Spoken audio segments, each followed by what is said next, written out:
I want to share a little bit about my story and what brought me here. That's really helped me to build a really beautiful relationship with my partner. And I'd also love this to be a bit of a conversation, so I'd love to hear from you guys and what your experience or what your situation is, or if you have any questions so that I can really speak to what's coming up for you. Yeah, I'm just going to see where it takes us. So I do have some supportive resources as well that I'm going to be sharing more about as we go. If you do need to leave at any point and you know you want to get some of those extra resources, they're free. I've just got a book on the table by the door. You just pop your name and your email down and I can get those to you. But yeah, I will speak about them more, but I know sometimes we're jumping around, we're going exploring lots of different things. So yeah, just pop your name and email down if you think that might be something you're interested in.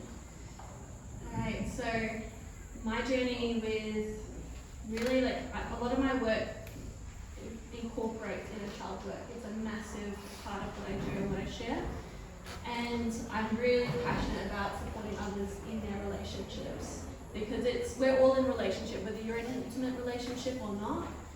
We're all in some form of relationship. It's a big part of being human, being part of this experience that we're in. And so we want to have more of those beautiful, connected, harmonious, nurturing relationships where you can actually speak about what you're passionate about, speak about what's coming up for you, to feel seen and heard. And what I notice is a lot of us don't feel seen and heard. We don't feel understood. We don't feel valued or appreciated in different relationships. And a lot of this can come from that inner child, those wounds that we experienced in our childhood years. And we tend to see a lot of this come up in our intimate relationships the most, although it can come up in all relationships. But you might find that when you're in an intimate relationship, all of a sudden it's like trigger, getting poked in all the sensitive, tender spots, and it's uncomfortable. It brings up lots of different emotions that we're like, this is really intense. And a lot of us haven't been taught how to emotionally regulate, to self-soothe, and to move through the discomfort and the different things that get triggered. And it's like we start to get angry or resentful, or we start to feel like I can't really be my full self. Maybe I'll be too much, or maybe who I truly am is not good enough. And we have these different stories that are playing out. And what I noticed that when I met my partner is that all of my shit started to come up. And I was getting poked left, right, and center, and it hurt, and it was all his fault. And so I had to go through my own journey to realize, like, oh, it's actually not him. I've had this shit before he came along, so I can't actually blame him anymore. And that was serving in a way, but it was not serving in a great way, because we became more and more disconnected. Then there was a baby that came through, and that made things even harder, and he started to poke all the spots. I'm like, how do you know where they are too? Did you talk before you got here? And so there's all these stories that come with like being in that childhood experience. Whatever you went through, we've all got stuff. And we could have had a beautiful childhood, beautiful parents, and it's not about that. It's just sometimes your parents are loving you in a way that we don't necessarily receive love. So if you've read the book 5 Love Languages, you might know a little bit more about what I'm talking about. We all give and receive love in certain ways. And a lot of the time, our parents didn't know how to meet us in that way that we really needed in every moment. Because different seasons require you to be met in different ways. And so a lot of us haven't felt seen, heard, loved, accepted, like we truly belong, like it's actually safe to be who we are. Because really a deep need and a core need of being human is to be loved, accepted, and belong. And if we didn't receive that as children, then we carry that with us. And we're looking for someone to meet the needs that were never met by our parents. And so we start to attract people into our life that mirror what we experience as children. And this is a beautiful opportunity. It's uncomfortable, it can be sticky, it can be painful, but we attract these opportunities to heal, to resolve this, so that we can actually have these beautiful relationships, that we can experience deep love, pleasure, bliss, connection, all the things that you desire in your relationship. They're all available to you. And these things that are coming up in your relationship are opportunities. But when we're in the thick of it and it's uncomfortable and we're being poked in all the sore spots, it doesn't feel like a gift, it doesn't feel like an opportunity. It feels like just excruciating pain, overwhelm, intensity. Why aren't they doing what I need them to do? And so a big part of what I support my clients and my students with is actually how do we meet those needs for ourselves? But it's not about being so independent that we don't need our partner. But it's knowing, how do I meet myself? How do I allow my full self to shine through? And how can I accept that, even if someone around me doesn't know how to accept it? So it's not that if they don't accept it, it's not good and you should change it. It's that maybe they have gotten to know a version of you and now all of a sudden it's changing and it's like, that's not what I expected or what I was expecting to happen. So it can take a bit of time for them to adjust. But sometimes we can start to shine who we truly are, and we realize that we're not in resonance with all the people that are in our life. And so that can come with a process of letting go and saying goodbye, but saying goodbye with love and creating space for who you're truly aligned to be with in the different seasons of life. But that comes with the discomfort and the unknown of like, if I am my true self, or if I change in this way, am I going to lose someone I love? And that can create fear of abandonment, fear of rejection, all these different things that can keep us stuck. And so in my relationship, there was a point where I had to come into acceptance that this relationship might not last if I change, or if I keep needing him to change. If I keep putting that pressure on him like, you're not enough, and I need you to be this way, or I need you to be that way, I had to really come with that discomfort of this relationship may come to an end by going through this journey. But what a beautiful journey it has been of getting to share life together, getting to share this journey together, and supporting each other to move through these layers. So how can we appreciate the people that we get to do life with? Because these people that are in your life, you are choosing to be in their life every day, and they're choosing to be in yours. But sometimes we give away that power and we go into that victim mindset of, you're doing this to me, you're treating me like this, and we can go into that victim, we give our power away. So in that reclamation of your power and meeting the discomfort of like, this may not be forever. The whole way looking for this, the one, whatever that is, what I've learned on my journey is actually, I'm the one that I'm doing life with. I am forever on this journey, no matter who stays or goes. And I'm getting to do this journey of meeting new people, having new connections, being on this journey. And if we get to do this life together, me and my partner, until the last day, amazing. But if there comes to a time, my partner and I always said in the beginning, I never want you to feel like you're obligated to stay because you put a ring on it. I don't want you to feel like I have to stay because I made that commitment. I want to know that you want to be here. And I want you to know that I want to be here. And so I never wanted that pressure on myself or on him. But to have those conversations when one of us may be feeling like something isn't feeling right here, there's some stickiness. Because sometimes we can get into, well, if it's not easy, it must not be right. If I'm not feeling this way, it must not be the one. If he's not doing this, he's not the one. And we create these stories that keep us stuck, rather than actually getting to fully enjoy the uniqueness that our partner is and that we are. And so for me, it's been a massive journey, very sticky, very uncomfortable. And a big part of what I teach and what I share is we're here to experience it all that it means to be human, all the different emotions, all the challenges and obstacles, ups and downs. But we don't have to make it mean something in the sense of he did this and that means I'm not good enough, or he doesn't respect me, or he doesn't love me. A big one for me was when my partner didn't show up in certain ways. I was like, it means he doesn't love me, because if he loved me, he would do these things. He knows that they're important. Shouldn't have to say it again and again. But what I was missing was like, where is that coming from? Why do I need this? What is this story? Because I'm creating that story. Because deep down I know my partner loves me, and he loves me for who I am, not because of the things that I do for him. Those are beautiful and we can appreciate them. But he saw me before I could see myself. And that was very uncomfortable. A little bit about my backstory is that I struggled to speak to people at all. If I had one person come and say hello, all through schooling and in early 20s, I needed alcohol in order to actually be able to communicate. Wow. And so when someone would come and talk to me, I would just completely freeze up.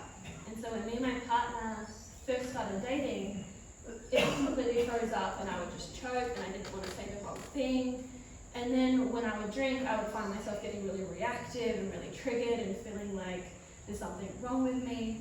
And it was just bringing up all of my stuff. And there was such a deep fear of being seen and heard and of getting it wrong and of not being loved if I wasn't perfect, that it caused a lot of challenge with having relationships.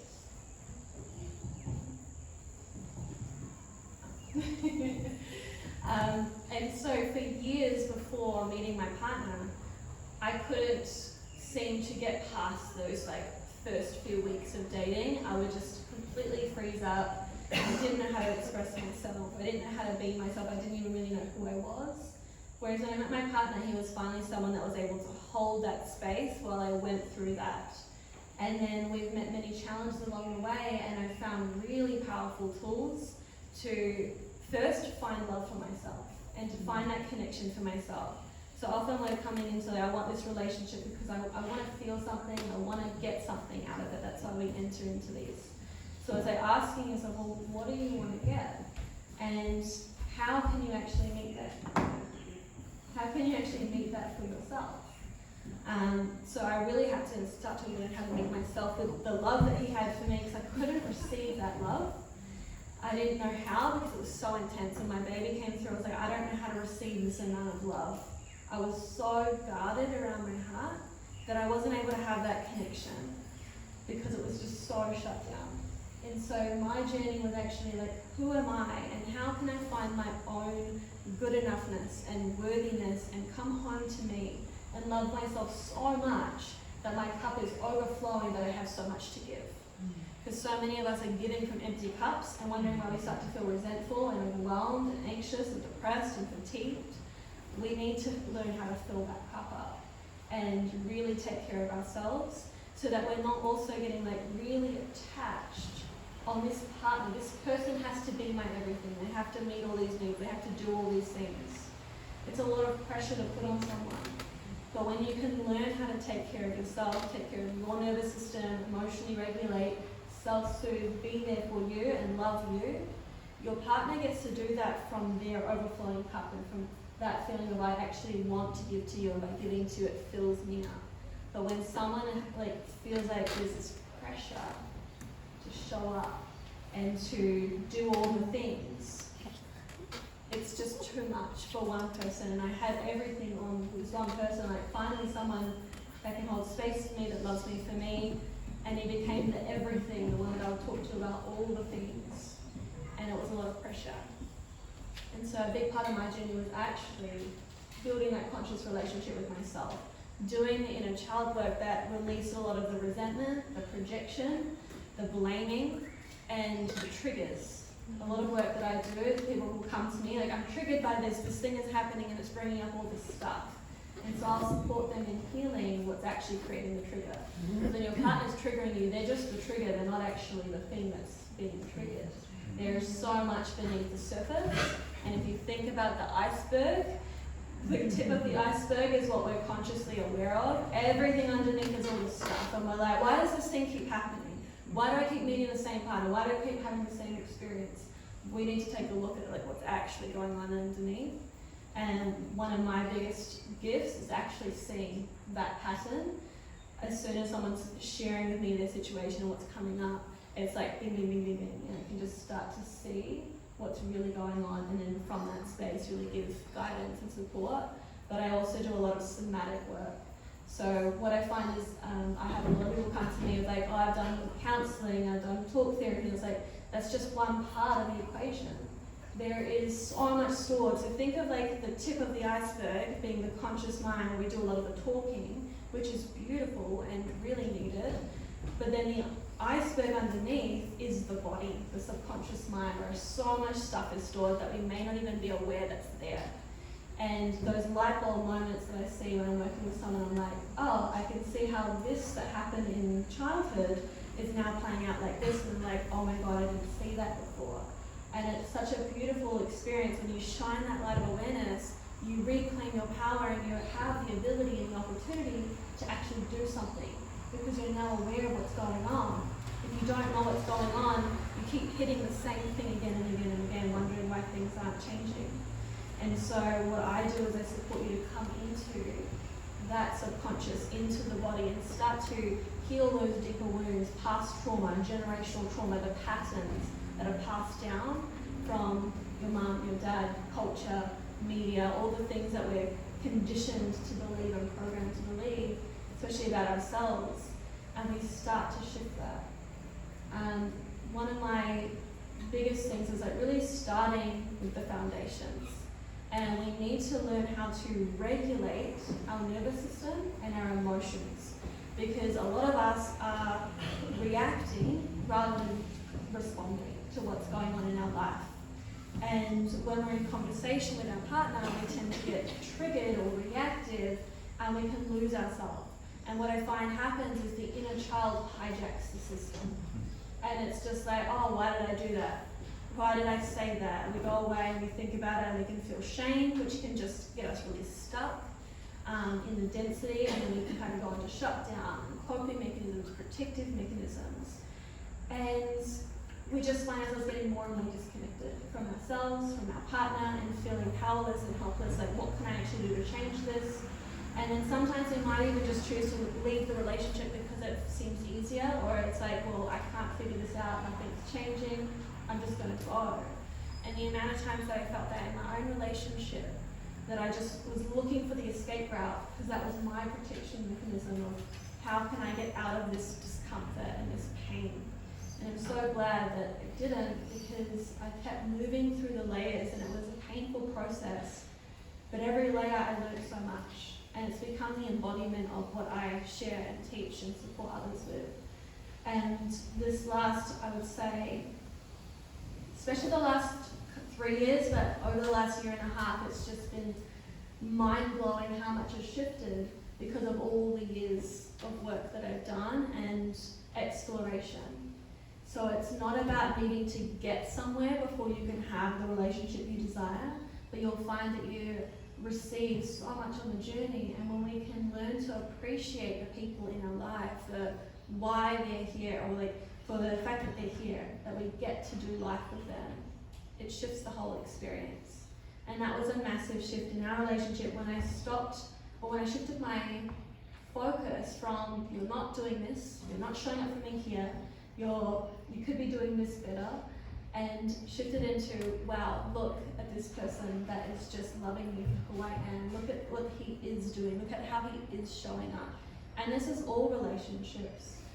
If we can just start to see that we're all doing our best and having more loving presence and compassion for what we're all going through, because we've all got stuff. So if you're noticing that you're getting triggered and you're experiencing this discomfort and pain and feeling like unheard or unseen or unappreciated, perhaps those around you are feeling that too. So how can we actually lead from our heart and have those beautiful conversations that open up the deep healing, deep connection, deep love, soulful, nourishing conversations? And so I have a 3-step process that I support my clients through. I do this through one-on-one coaching, I do online programs, retreats, lots of different ways to support as many people as I can, because I feel like relationships, like I said, it's a massive part of this experience and of this journey. And so step 1 is regulation. So regulating your nervous system.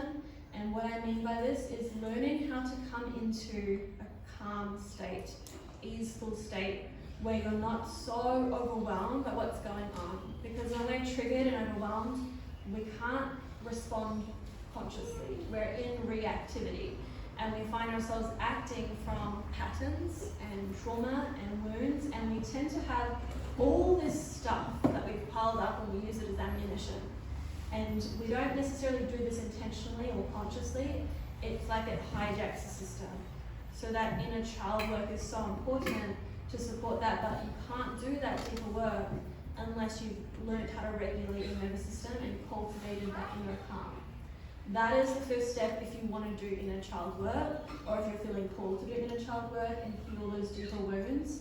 If you've experienced different trauma and you want to go into healing that so you can really thrive in all areas of life, you need to be in that state of ease and calm.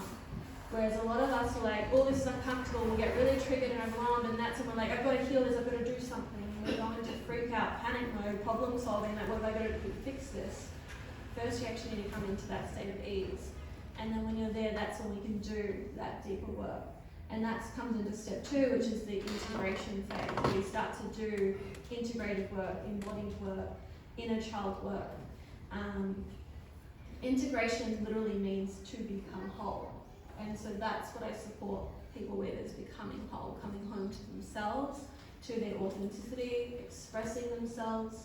And then we come into step 3, which is leading from the heart. So how do I lead from my heart in all areas of life, in my relationship, in my business, in my work, and really allow that to lead your conversations. Because when we're in relationship and we're wondering why the conversations aren't going the way that we want them to go, or they're triggering, or we're finding it's getting like heated and there's a lot of contraction, we're not really leading from the heart. We find ourselves coming from those wounds and the childhood, the inner child wounds and things like that, the limiting beliefs that we're holding. So what I always say when it comes to conversation with your partner is asking yourself, like, what is your intention here? What do you want to get out of this conversation? Where do you want this to go? And when you can start from that intention, really in all things, I'm always setting my intention, daily intention, monthly intention, an intention for the year, but intention when I'm entering a conversation with my partner as well, of I'm having this conversation with my partner because I want that deeper connection. I want to hear him as much as I want to be heard. And I want us to have that deep intimacy, because you'll find when you're not having the conversations, when that resentment is building and you're getting triggered all the time, intimacy starts to dwindle, if not diminish completely. And that happened for us, like just after birthing this baby, when all this stuff came up from birthing a baby. It's a massive life transition, and we all go through different seasons. And so sometimes it's not even your relationship, that's something that happened with you and your partner, that's blocking the intimacy. Sometimes it's a death in the family, sometimes it's changing your work, sometimes it's relocating, or something happens at work, or whatever it is, and sometimes it's building up. So it's a series of situations that build up, and then all of a sudden it just cuts off and you're like, what just happened? And we don't tend to notice until it's a big smack in the face, like, oh, we're not having sex anymore, or we're not communicating anymore, I'm just not feeling connected. I can feel quite instantly now when there's even the slightest disconnection, or when that's starting to happen. In the past, it would slowly build up, and then all of a sudden there'd be no connection, or like something's not right here. And so, as I've done this work and really gone through my own layers and started to build this conscious relationship, that's when I found I've become more attuned. And I've become more like, oh, I can already feel the subtleties. It doesn't have to get to this big bang of like, holy shit, it's all fucked up, and there's all this shit going off in the air, and we're just so disconnected from one another. It doesn't have to get to that incredibly painful point where you almost lose the relationship. You can notice the subtleties. And I find that that's the same thing when you're doing the work for yourself, is that we can learn to tune into the subtle messages. We don't have to get to these breaking points that are so overwhelming, so intense, that we completely lose ourselves and we end up with health issues. We can learn to tune into those subtleties so we get the message sooner. And so what I find now is that as I lean into what's arising for me, the different emotions, the triggering situations, the stories that arise, I'm learning from everything, and I'm receiving the messages that allow me to have these deeper connections with myself, with my partner, and all of that.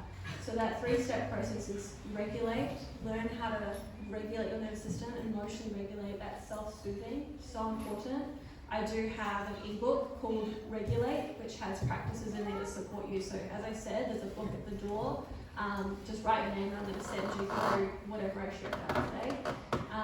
But that ebook is amazing, and I go deeper into inner child work and how to navigate that, but giving you the first steps.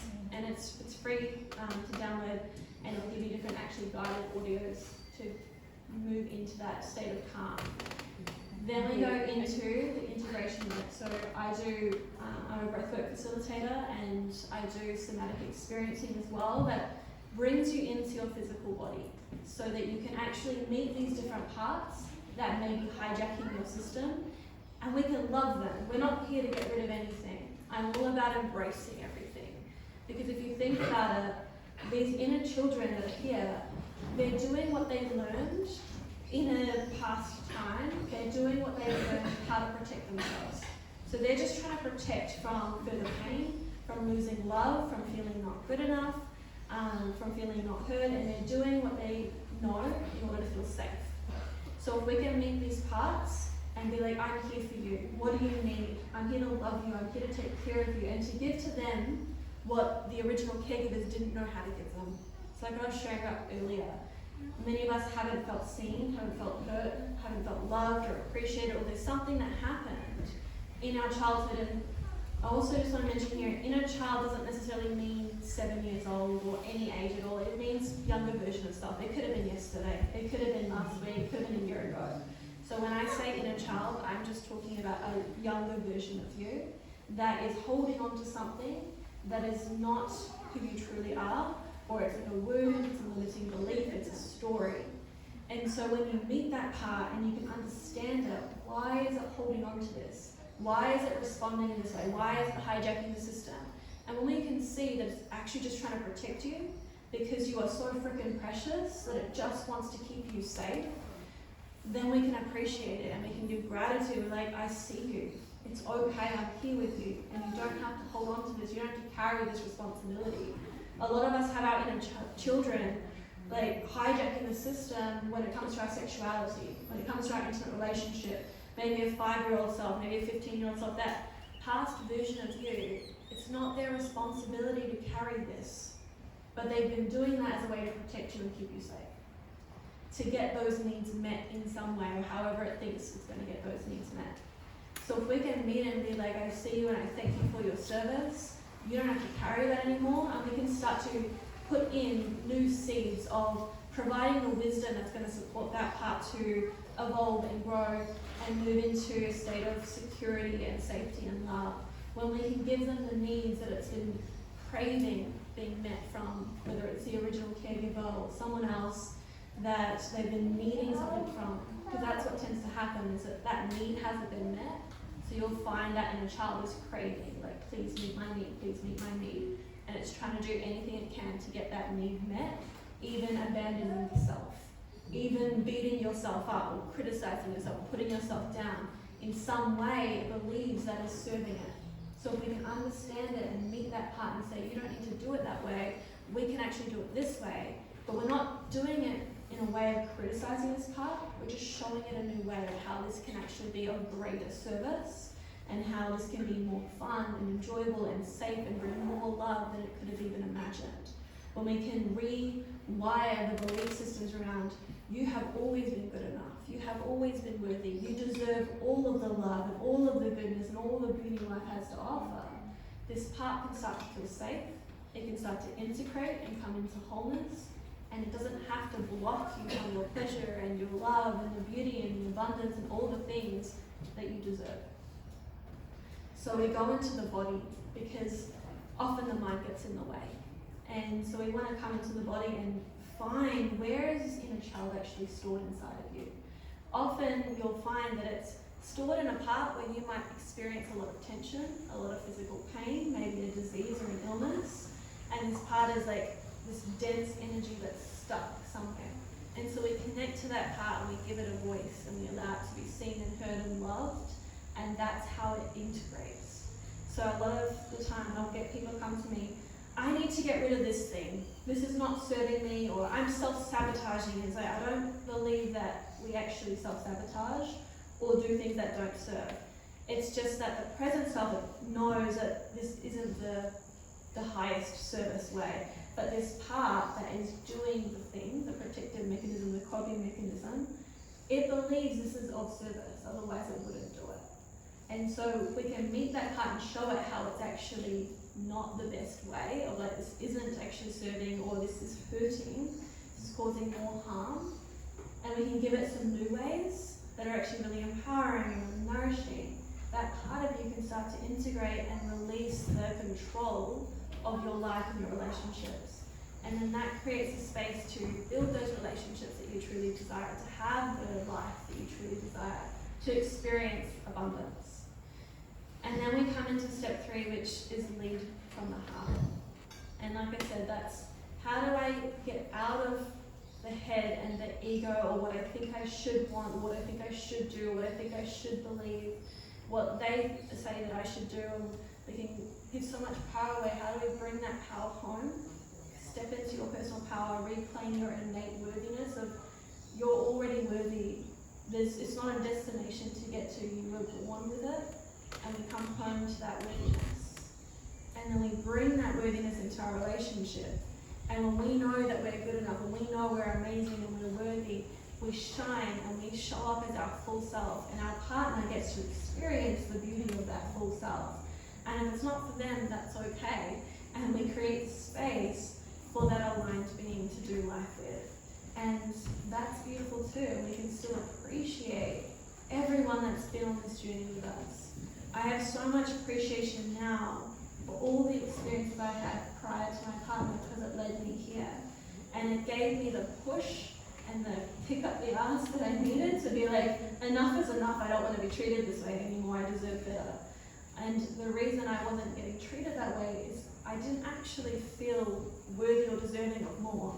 I never felt like I was good enough for anyone. I never felt like I had this big fairy tale dream of I know what I want. I don't think I'm ever going to get it. So I don't feel like I'm the person that anyone could really love. And so I had to meet a lot of those wounds and that inner child stuff in order to actually get to a place where I wanted to call in that being. Because it got to a point where I was like, enough is enough. This is not okay anymore. And I set that boundary, and then I wrote the qualities that I wanted to experience in my next partner. And it was a month and a half that he showed up. And when he showed up, I resisted because I didn't know how to receive. So that brought the next layer of initiation of like, now we've got to expand our capacity to receive. We've got to expand our capacity to feel. I actually realized on my healing journey that it was so much easier for me to feel pain, to feel depressed, to feel anxious, to feel like the disappointment of not getting what I wanted. And then what I had to find, or what I had to work on was, how do I expand my ability to feel good, to feel pleasure? I would find myself, especially like in sexuality, like contracting and pushing away pleasure and goodness, and I didn't want to feel it. It felt so uncomfortable to me to feel goodness. So in that journey of healing and meeting the inner children and healing these parts, I actually reclaimed my pleasure, reclaimed my worthiness, my personal power, my ability to have the relationships that I truly desire to have, first and foremost with me.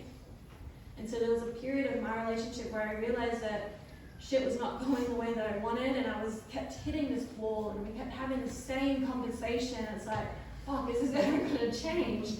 Because they just keep having the same fight, and it's not changing. Like, maybe it's just not meant to be. And go through this whole process, and I made the decision to, I'm going to focus on me right now, and I'm going to focus on my relationship to myself and heal the wounds, because I know that there's something so much deeper going on here. And I had to get to the root of what was actually going on. And that led me through a series of experiences and situations and initiations that allowed us to finally move through that block. And I was like, thank God, because I was so sick of having that same conversation and feeling this pain, and I knew that there was more available to us. But I kept hitting these blocks and these coping mechanisms and this need to escape. And we couldn't seem to have the conversation that would actually resolve what was going on. It was through doing my internal work that things started shifting for me and my partner. And so, as I mentioned, I do a lot of my work with women. I do work with men as well and with couples, but a lot of my work has been with women. And I've noticed in witnessing them shift and heal and come into their authentic self and shine their light, their relationship is completely transformed, just like it did for me. And it's such an incredible experience to witness someone go through that and to see this actually works. It's one thing to experience it for yourself, but to then share that with others and see their transformation is really magical. So going through that 3-step process, I also talk about my 3-step process more in detail in a masterclass that I recently ran. And again, if your name's on the sheet, I'll send it to you. It's called the Goddess Awakening Masterclass. Whether you're a woman or a man, you can still get a lot from this. But it's a 3-day masterclass, so I go through 3 days of talking about the process and taking you step by step. And then there's guided practices to support you as well. So I've got a couple other resources that I'll include because I know I'll be really supportive, including an inner child guided experience where you can actually put what I'm talking about in action, because we've only got limited time today and I do want to start to move into some questions. That's why I've got these resources. So it's like, at the end of the day, there's a lot here. There's a lot to unpack. There's a lot of layers to move through. This isn't an overnight fix. It's not a magic pill of like, I'm going to listen to a conversation or do one inner child healing and then it's going to magically change everything. It can. I've definitely had that experience, but it's a lifelong journey that we are on. And you'll find that by continuing to meet all the different parts of you, not only do you experience more love and connection for yourself, thriving in yourself, thriving in all areas of your life, you find your relationships transform, because it's your internal world that is reflecting outwards and creating this external world. So when you shift the internal, the external shifts. But a lot of people are waiting for the external to change, for their partner to change, for their relationship to change before they're happy, before they feel at ease, before they feel successful, before they feel good enough, whatever it is. We're waiting for the external to change, but it doesn't work that way. It's your internal that's creating your external reality. So if this is something you want to explore a little bit more or have more of a chat with, I am around for the weekends. You can also connect with me on Facebook, on Instagram. So my full name's Monique, so you can find me online. My website is moniquecarmela.com, just to make it easy to find. But if you put your name down on the book, I will get these resources to you, and I'm happy to have a conversation with you about your situation. And this is a complimentary course. Just I'd love to have a conversation with you and support you in where they can. But the thing is, we're all in our own unique experience. So by having that conversation, we can actually explore where you are, where you desire to be, and how to actually get there. And that's what I do for my clients. And then we go through embodiment experiences and actually doing the work together. It's pretty amazing what can shift pretty quickly. But yeah, I'd love to open the space if anyone does have any questions or anything that they want me to dive deeper into or expand upon. Feel free to raise your hand or just yell out. So do you do one-on-one? And how long do you do the sessions for? So I offer 12-week containers. I do weekly sessions which are, they're between 60 and 90 minutes, and that combines conversation and hearing where you're at and supporting you through that. But I do a lot of embodiment work where I actually guide you through specific processes and journeys to meet inner children. And it's not just inner child work, there's a lot of things that we go into, but actually embodying. So actually getting out of the head and into the body and how to navigate those situations more effectively. But yeah, it's always going to be unique to you. So I don't tend to say like, this is what we're going to do. It's more of like feeling into what's coming up for you, what's here for you, what's going to be most supportive for you. But I find 12 weeks is really powerful because at the end of the day, it's not going to be like, you can get a lot out of one session, but you get so much more when you stay consistent and you keep showing up for yourself and you meet the resistances and you lean into it. Like I said, I'm not about getting rid of stuff. I'm here about meeting all of it, loving all of it, embracing all of it, learning how to be with all the emotions, the ones that we push away the most. A lot of us don't want to feel anger or grief or sadness, but what we don't realize is we're actually pushing away our joy and our pleasure as well. So I love supporting people to bring that pleasure back, bring that intimacy, that connection, and experience all that it means to be human. It's really beautiful. And it doesn't mean, like I said, that it's just all easy after that. it means you have the tools and the ability to move through what arises. You learn how to thrive in adversity rather than just getting through the day, stuck in survival mode, stuck in stress response, fumbling through trial and error, wondering shit isn't changing.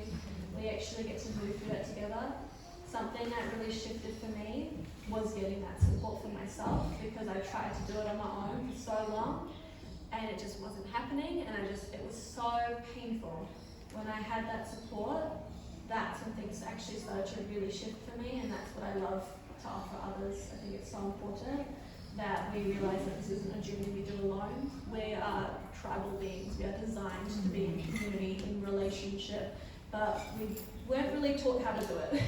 And we've been given the dynamics that we experienced in childhood, and we've watched our caregivers and people in the school ground, people on media, learning these coping mechanisms and these reactive responses, not really learning how to lead from our heart. Because leading from your heart is vulnerable. It can be scary, it can be uncomfortable, but if we can strengthen our heart and set authentic boundaries, speak our truth, shine our light, really find that inner stability and that inner safety, the whole world changes. And where are you based? I'm not really based anywhere because I travel a lot. I'm based kind of in New Zealand, but I'm in New Zealand and Australia. We're probably going to be relocating to Australia soon. But for the last 3.5 years, I've been traveling with my partner. He's now 3 years old. We started when he was 7 weeks. We've been traveling all over New Zealand and Australia, doing workshops, retreats, and I do a lot of my work online now. So my 12-week coaching is all online. But yeah, different ways to.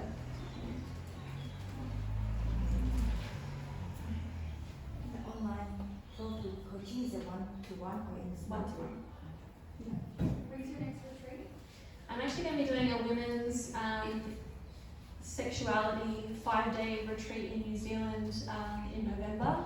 So this is about women's empowerment, awakening your pleasure, coming home to yourself, reconnecting to your body, your heart, your yoni. So that's going to be a really beautiful experience. But yeah, if you want to talk more about that, just come chat to me afterwards, and or put your name down, and yeah, it's going to be really cool. How do you hold space if you notice that maybe your partner is going through all this healing process? Yeah, so holding space has been a massive journey for me, and I hear it all the time. My clients are like, how does Monique hold space when all this shit keeps coming? Because it's it doesn't stop. But what I've learned is by doing this work is when you create that inner stability and you know how to really hold yourself. I've gone into workshops where I've got heaps of my own shit going on, but what I've learned to do is when I enter the room, that doesn't matter. It's left at the door in the sense of it still matters of what I love all these parts and these things that are going on. I have compassion for them, but it's these parts of me know, Mum's got to work now. Or I step into the space and I put me to the side and pick you up when I'm done. And that's a big part of when I'm doing the child work with others. I'm if you're in a situation, say you're a mum, and it's you can't just leave your baby screaming in order to go to another room and deal with your inner child. You say to your inner child, hey, I hear you, I see you, it's okay, I'm here for you, but I've just got to do these things right now. I will come back, I will meet you. And make sure you do that, you honour that, because when you don't show up for yourself, you are self-abandoning and you lose the trust within yourself. And then we struggle to trust ourselves, our decisions, or know how to lead ourselves through life and through our heart. And that starts to reflect in other areas where we're not showing up in integrity and authenticity. So for me, a big part of holding space is boundary setting, is knowing your boundaries personally, your boundaries with others, and knowing how to really take good self-care. So again, nervous system regulation, dealing with all the stuff that we've just gone through, regulate, integration, lead from the heart. That's all going to help you hold space more. I do support couples as well of how do we hold space for each other, of how do I listen to my partner when everything they're saying is triggering the shit out of me and it hurts and it's uncomfortable. How do I just sit here and what can feel take it, it feels like I'm being attacked. And then it's holding space and learning how to be there without taking it personally, because when someone is maybe in an attack or projecting or throwing shit at you, it actually has very little to do with you. And often that can be coming from all the stuff that's not been resolved, that's the iceberg, the stuff that's underneath. But we can hold space from like, I see you, I hear you, I'm open to listening and working through this, but I'm not willing for you to treat me this way if they're being abusive or like attacking or anything like that. So again, it's boundary setting. So I have a whole program that's on boundary setting. It's quite a massive topic because it comes with a lot of fear. Oh, if I set a boundary, I won't be loved, I won't be accepted, maybe they'll leave, maybe they won't honour it. What if they don't honour it? Then I'm going to have the uncomfortable conversation and hold up those consequences that are in place. So it's a big thing, and again, it's coming to that inner security and knowing that I am safe, I am loved, I am worthy and deserving of respect and all these beautiful things. And knowing that if this relationship ends because the boundary won't be honoured or for whatever reason, I will be okay. And so that's what I had to really build within myself in my relationship is if this ends, I will be okay. Because there's this fear that I won't survive. This is what tends to come up. And even though logically it's like, I know this won't kill me, but on some level it's like, oh, this is so uncomfortable that if this happens, I don't know if I'll survive it. I don't know how I'm going to go through it. So we want to build that ability to hold space for ourselves, to take care of ourselves, that inner safety, inner security, that's a massive part of like the foundational work that I'll do with anyone is we need to come home to that safety and security within ourselves. Because often this comes again into inner child work because there was a time in your childhood or a younger version of you that did not feel safe and still doesn't feel safe. So we guard up our heart, we put on all that armor, we do these protective mechanisms, we quote unquote self-sabotage or push things away because we're protecting because you're so freaking precious. You don't protect something that isn't precious. But we often will not acknowledge that because we can have these wounds that say I'm not good enough or I'm not worthy or whatever the case is. But you're so precious and that's why we have these protective mechanisms. But we want to shift those protective mechanisms to make them more nourishing and empowering that allow us to have all the things that we desire and also feel safe. So we find out what's really going on and then we start to heal those wounds and build new ways of protecting, of like setting boundaries is a really powerful one. How to express yourself and feel safe to actually speak your truth and being like, you don't have to agree with me, but this is what I believe. Or I don't have to agree with you, but I can appreciate your perspective and what you have to share and bring to the table. So, does that kind of answer your question, or do you have anything to follow up? Does anyone else have anything that they want to share? Like maybe you just want to have a share of what resonated for you, or if there's something that you're navigating at the moment that I can support you with. Well, I've always found it really hard in relationships whether to feel to try to do more inner work so the outer world changes, or whether you have to set a boundary and remove yourself from it. How to distinguish the both, which can do the inner work all the time and maybe it will change when you know. Yeah. And yeah, so as you do the inner work, because I feel like the inner work, it's a lifelong journey. We're always going to have more to explore. And I've started to shift the word work for play, so it doesn't feel like, oh, more work. Because it can start to feel really heavy, like, oh my god, there's another thing to heal, and it starts to become just another chore. Whereas if we can make this more fun and playful of like, yes, another child to me, another part of me to love and embrace, we can actually bring more lightness and joyfulness into space. And then we already start to shift how we're perceiving different things. And then the other part to this is really building that discernment and that ability to tune into, is this actually the person I want to do life with? Why am I in this relationship? What am I trying to get out of it, or what am I trying to experience? And asking yourself through contemplative questions, is this the person I want to do life with right now? Because if you are waking up with them or you're in a relationship when you wake up, you're choosing to be in that. And it's really, again, that leading from the heart part. So once you're doing that in the work, it's also learning how to lead from the heart and tune and ask yourself, is this where I want to be? Is it the relationship that I truly desire? Do you know what kind of relationship you want? Because a lot of us know what we don't want, and we focus on what we don't want rather than what we actually want. So then ask yourself, well, okay, let me take some space and feel into what is it that I actually want? And is this relationship able to meet that? Is it meeting it in any way? And then having a conversation with them and saying, this is actually what I want. These are my boundaries. Are you able to meet me here? Maybe not in this very moment, but maybe is it possible for us to get there or start exploring that and seeing if it's possible? And open up the space to actually have fun with this. Like, let's see if we can make this happen. Like, are you on board? Are you keen to play? Do you want to explore this together? But if we don't have that conversation with them, then how are we going to know? Because we're in our heads thinking, well, you're not doing this, you're not doing that, and we're actually judging them for not showing up the way that we want them to. But did we voice that in the very beginning? So we want them to know what we truly desire. We also want to know what they truly desire, because maybe you can't meet their needs or their desires or their boundaries. So we want to make sure we're on the same page. But a lot of us will get excited, we meet someone, it's all new, it's exciting, there's the honeymoon spark and all of that excitement and energy, and we kind of abandon even thinking about all the other stuff, and we just kind of go with it, and then shit starts to hit the fan. I've got a podcast called The Good Girl Unleashed, and it's an episode where I talk about the 3 phases of a relationship, and there's the honeymoon phase, and then we go into the second phase where it's the shit show, where all the stuff starts getting triggered and it starts coming up, and it's giving us the opportunity to heal and resolve.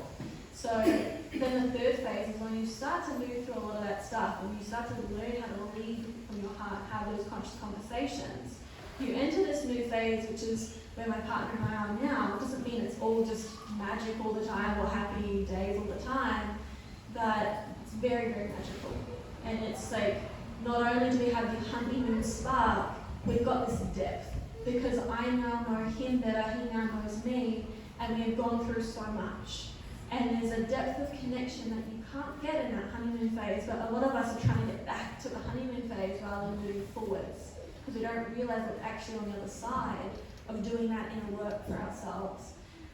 For me, I feel like it's also important to have someone that is also doing their inner work or moving through that. Doesn't mean you have to do the same way, because we tend to think like, oh, I'm doing all the work, why aren't you? And we again go into judgment that the person that we're with is not doing these things. And we can get stuck in projection. So again, we are going to ask the question of, is this true, what I'm seeing and saying right now? Or am I projecting some of this? Because when I was saying about my partner, he's not doing the work, I'm doing everything, I'm doing all this stuff, he's not showing up in these ways, I really had to get brutally honest and realize I wasn't fully showing up myself. I had one foot in, one foot out, ready to escape as soon as things got hard. And there were areas that I hadn't worked on yet. And I had to get really honest with myself, and it was really hard. And I had to take responsibility for my part that I'm playing in creating this situation. The more I did that, our relationship has significantly shifted. I can't even really put it into words. It's beyond words. But at the same time, and we could have got to a point, and we still could get to a point where it's like things are amazing, but I'm feeling like our time is complete, or he's feeling our time is complete, and it comes to, well, we've got to really respect that. So what I would invite for you to ask is really getting clear on what it is that you want, and then having that conversation to ask them, this is what I would love to experience. It's not because I necessarily need it, it's what I desire to experience. And these are my boundaries. This is what's not okay when you're in a relationship with me. Is that something you can meet me on? And then also getting clear on what their desires are, what their boundaries are, and then asking yourself, can I truly meet that? Doesn't mean you can meet it in every moment. Again, we go through different seasons, we have different challenges, and we have to maneuver in that and be like supportive. But when you're in relationship, you're in relationship with another being. It's not just about you and getting your needs met. It's about supporting one another and having that ability to be like, oh, I can see my partner is going through some stuff right now. How can I be more supportive for them? How can I be there for them? And there comes that's where a lot of that deep connection comes through, because you show up for someone in ways that no one else would show up for them. And it's a really beautiful experience. And my partner has done that for me time and time again. And it's really a big part of why we're able to move through so many of those challenging situations that we move through. But even if you're struggling with that, or you find that your partner hasn't been able to do that, doesn't mean that they're not capable. It just means that we need to look at that situation and see what's really going on. Because like I said, we're all unique. We all have a different situation. So it's about seeing where you are, what you're experiencing, where you desire to be, and then bridging that gap and creating a roadmap. But if you don't know where you want to go, if you don't know what you want, you're not going to get there. You've got to get really clear on that, and then start taking those steps to get there. Does that answer the question? Does anyone else have anything they want to share or ask? What type of body work would you recommend during pregnancy? Body work? Yeah. Or something like maybe not breath work, or maybe retaining like the breath? Yeah. So what's the intention behind it? So what are you looking to I go through into the second step of the process, like Okay, yeah, so the integration work. So a lot of my work, it doesn't necessarily have to have breath work. The embodiment work that I offer, somatic experiencing, it's all safe to do. I do breath work I did it throughout both my pregnancies. I'm pregnant now. But I do it gentle. So there's a way to do breath work even when you are pregnant. The first trimester is more, you're going to be more cautious. But it's more just a slow, gentle style of breathing. But then there's also somatic experiencing, which doesn't require breath work. And it's really getting out of the head, like I was talking about. So even I guide through specific practices, processes, and journeys, and they're all unique. So it's hard to say like this is the one, because it depends on what's coming up and what you're navigating. So if you wanted to, you can reach out. We can have a deeper conversation about what's going on for you. But even with like the inner child work, it's just even meeting that child part of you. Like where do they live inside of your body? So we do that of like getting clear on what you desire, and then what's blocking you from that. Where's the resistance? Where's the tension? Where's the discomfort in the body? Where are they showing up? What do they need? So we have the conversation, and we can even do processes where we embody the inner child and give them a voice. What have they been wanting to express that they haven't been able to express? Maybe it's screaming, maybe it's roaring, maybe it's throwing a tantrum, maybe it's laughing, maybe it's being in their pleasure and being in their exploration. Maybe they have things that they want to share with you that they've been holding on to. So it's actually always going into a bit of sometimes like reenactment of like actually just embodying the inner child and giving them space to be seen and heard. But there's so many practices you can do. It'll just depend on what you're going through. But if you have any more questions like that, or like this is what I'm experiencing, or this is what I am navigating, come and have a chat with me. I am here for the weekend, like I said, or reach out to me online. Even put your name down if you'd like to, and that way I can actually be like, okay, this would be the best next step for you. Any other questions? Yeah, I think it's very specific, but just something that I'm navigating is really speaking my truth, which I've done my whole life, but really just laying it down. And the truth is very triggering for people who are not interested in like the lie, basically. And so, so I feel I know I'm doing the right thing and clear on that, and I have this residual guilt, like the guilt, because I've spoken my truth, I've not abandoned myself, I've done it with their high self as well. But then there's this, like a guilt, like I've done it all. I guess it's in a child thing for being punished, I feel bad because you said that. Yeah, and yeah, so resonate. And I love what you shared about it's actually for their higher self too. Because when we self-abandon, we're actually enabling behaviours that aren't great. So when we step into our truth, when we honour ourselves, when we step into our power, we're actually becoming a walking permission slip for others and supporting others. When we set boundaries, we let others know it's okay to set boundaries and to speak their truth. And so yeah, it does sound like there's still some residual of like that guilt of maybe I'm hurting them or I'm being a bad girl. So yeah, that's a big part of like my podcast, The Good Girl Unleashed, because it was like such deep conditioning around being the good girl, the good boy, the punishment reward system of you be a good girl and you get this, you be a bad boy and you get punished in this way. So yeah, it's meeting that part of who is actually feeling guilty right now. Is it you or is it a past version of self? Because that was a massive thing for me when I realized it actually wasn't always the present self that's feeling what I'm feeling. It's like I can feel my inner child, like that discernment is so strong now because of the work that I've done, that I can feel, oh yeah, that's actually not present self me. And then I know that I can go, okay, let's meet that part, what's coming up for them, and have that inner dialogue. And so you can actually do a lot of this through that inner dialogue, through that contemplation and asking questions and meeting these parts with love and compassion. And through that self-soothing, like I know you feel guilty for this, it's okay, I'm with you. It's okay, I'm with you. What do you need? The community parts therapy, which I sort of actually done on my own as well, where I just like put different parts of myself in the room and go and sit and talk. Yeah, so it's similar to what I'll do with clients, like even like one-on-one. We don't always because I love that practice where you actually have other people involved. I'll do it on my own in my own space. Yeah, like yeah. With the therapist, I just do my own. I probably Yeah. put some part in a chair and another part in a chair and then around.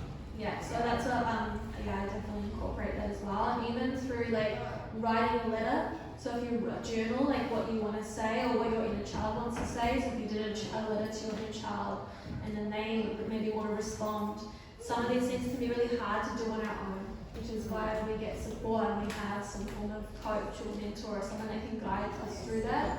And what I've found is that we go so much deeper when there's someone holding the space and when there's someone actually guiding us through the process, because that person isn't attached to your situation, your experience. As long as you've got someone that's able to have those boundaries for themselves and be able to hold the space for you and guide you through it, then you'll find that you go even deeper and you can get to the core of what's going on, and it's just on a much deeper level, which means that it won't come up as often or as strong, and over a period of time it just doesn't come up anymore.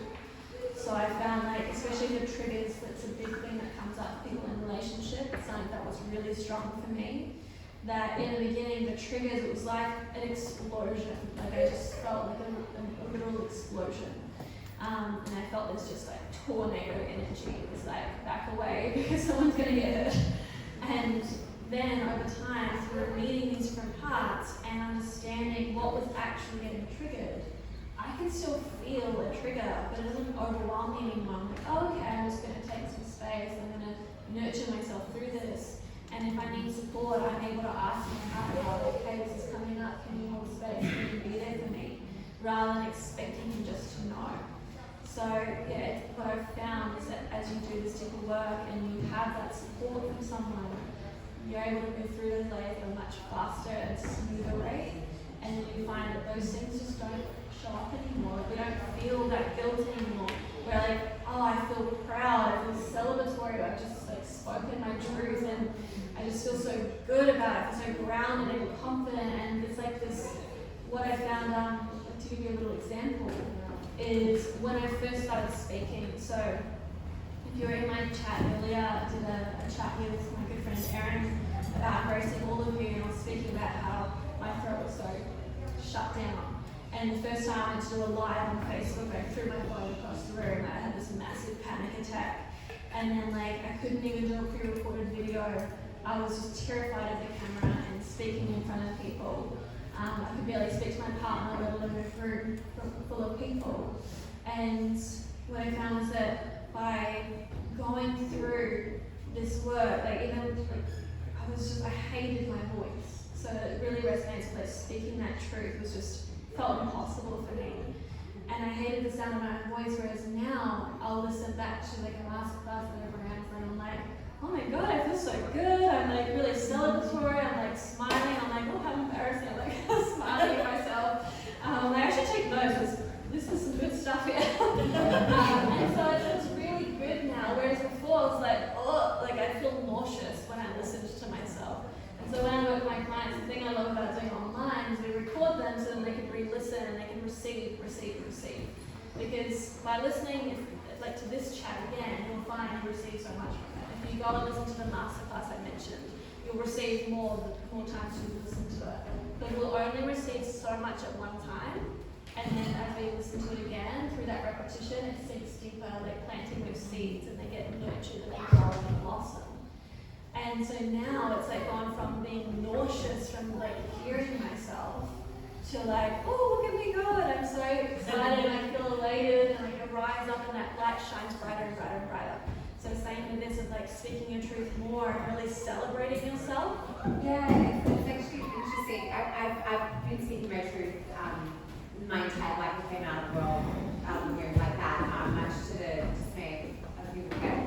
But really, you just gave me another nugget, which is saying how being proud of yourself is the opposite of guilt. And I was just sharing with someone that I've just sort of recently had a big achievement in my life, and I'm really struggling to feel proud of myself. And I said, literally just said to someone, I really want to work on feeling that, like taking that in and feeling proud of myself.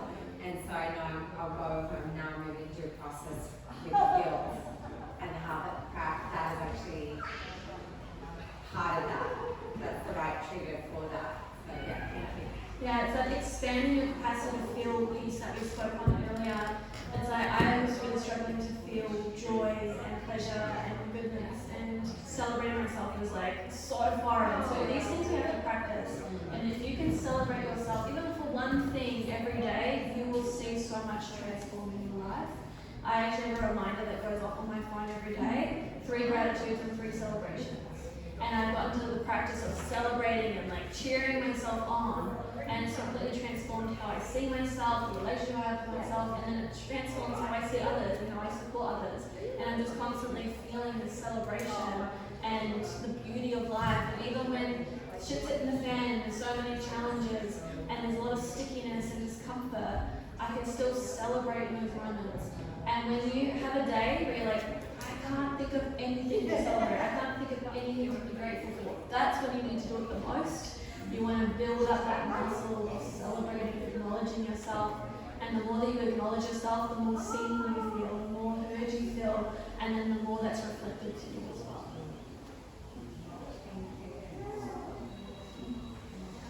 Yeah, so if anyone else here has any trouble with experiencing a certain type of emotion, I encourage you to start practicing being with that emotion and leaning into it and asking yourself, how can I feel this emotion a little more? Even just 1%. And it could be whatever that sometimes you perceive negative or positive. If it's anger you struggle with, how can I embrace my sacred rage? How can I really step into the power of my anger and my rage? If it's joy, how can I experience that little bit more joy today? If it's pleasure or grief or whatever it is, how can I just lean into that little bit more? And then the more you do that, the easier it gets. The more it's like, oh yeah, I feel that, I can surrender into that. And then as you do that, you expand your capacity to feel all different kinds of emotions and all of the beauty in life. And that's where true abundance is embracing all that it is to be human.